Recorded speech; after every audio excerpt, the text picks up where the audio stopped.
Welcome to all the participants to the Do-It-Yourself track of the Digital Inclusion Summit. I will speak in English, but my presentation is in Spanish. Talking about digital inclusion, I was one of the pioneers on that subject many years ago in 1988. So I'm going to use my experience in creating an NGO, Networks and Development Foundation, to try to share with you some learned lessons which can be useful for people trying to do something on civil society from the subject of digital inclusion. I will use presentation already, part of it already made about the history of computer and internet in Latin America and the Caribbean. Presentation I made in Cuba in 2016, and I replicate in Valparaiso 1 year later.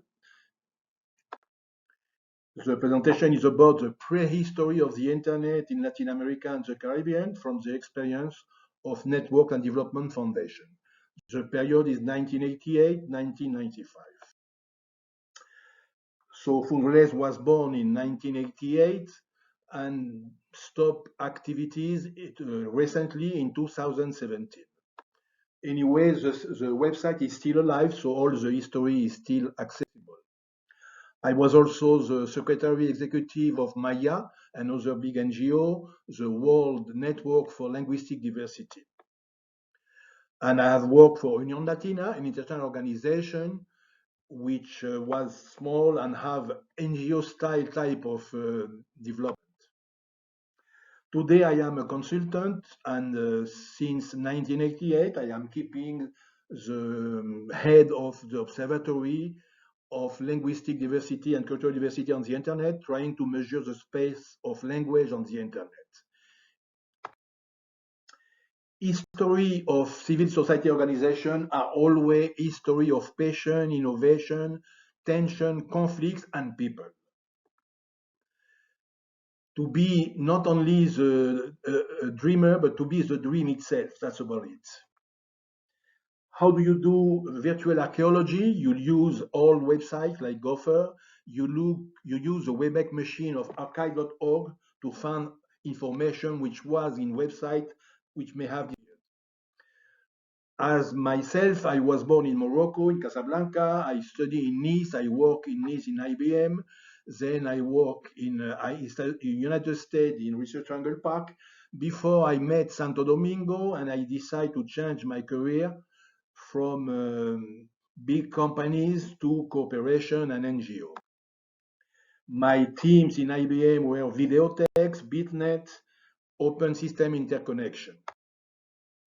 My first encounter with cooperation was in Dominican Republic then in 1984, where I discovered with much surprise that the banking system was using trucks to collect the disk in every branch and centralize the information to do accounting in the central bank. So I think that maybe telecommunication could be something useful in that case. My apprenticeship was made with a project of videotex, which I wanted to transmit to the public university, Universidad Autónoma de Santo Domingo, and I have a lot of problem, of conflict, of tension, because other interests were awakened and wanted the project. I learned that the main problem in cooperation are not technical. They are institutional, organizational, and of course, funding. I learned also that corruption could be in every corner and you have to be extremely rigid with ethics. And to be stronger, to involve civil society and private sector so you can share the struggle. I launched a very ambitious project called Redalt, which was trying to extend BitNet, which was the ancestor of the internet, to Latin America and the Caribbean between 1988 and 1995. I convinced an organization named Union Latina, which was trying to defend the Latin language on the world, to launch the project with me, in spite of the fact that the president said at the beginning, you are crazy. You want people to speak English on the world. I say no. If you leave networking as it is, it will be a big fight. But you have to defend linguistic diversity on the internet also.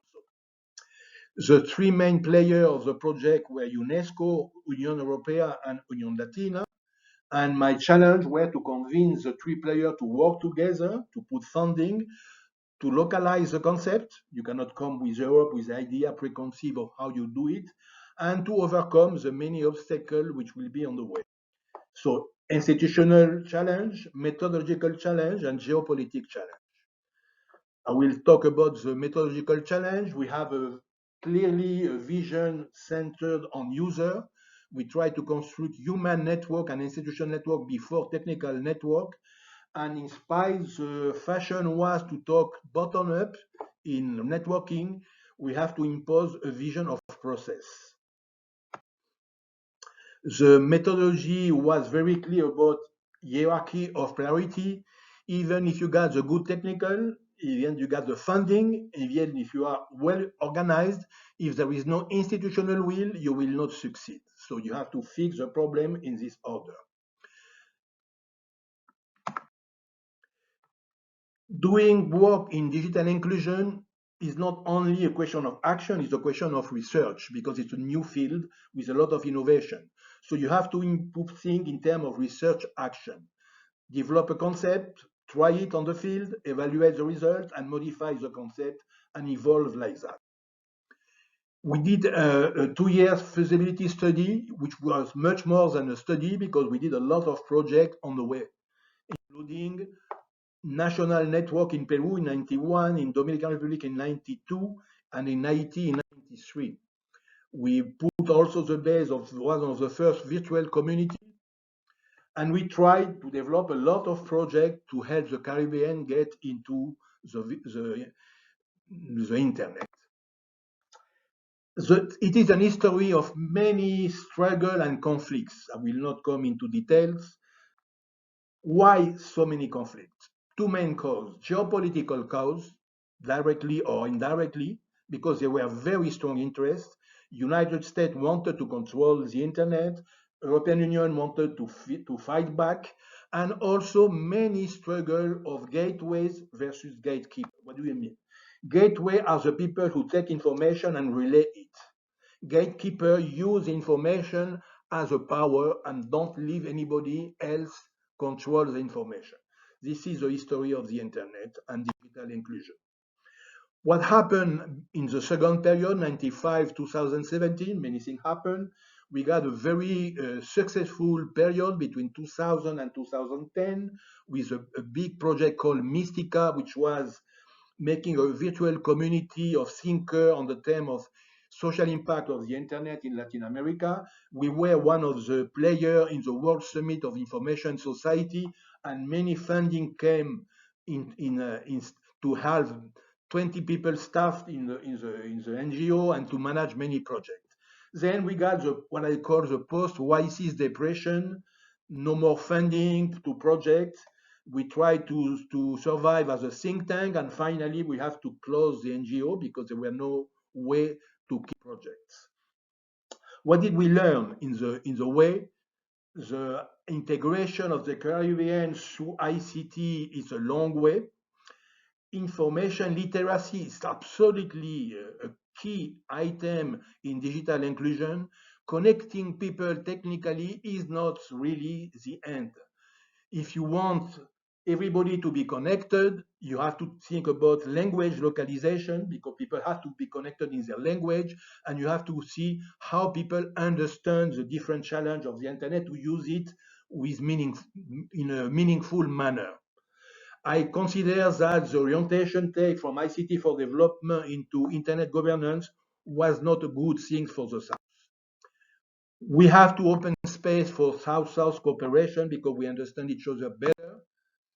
And to conclude, caminante no hay camino, se hace camino al andar, a very beautiful sentence from Sevillian poets. Walker, there is no way, you make your way walking. I hope that could inspire other people, and I hope also that I have managed to trigger some questions for the debate to come. Thank you very much.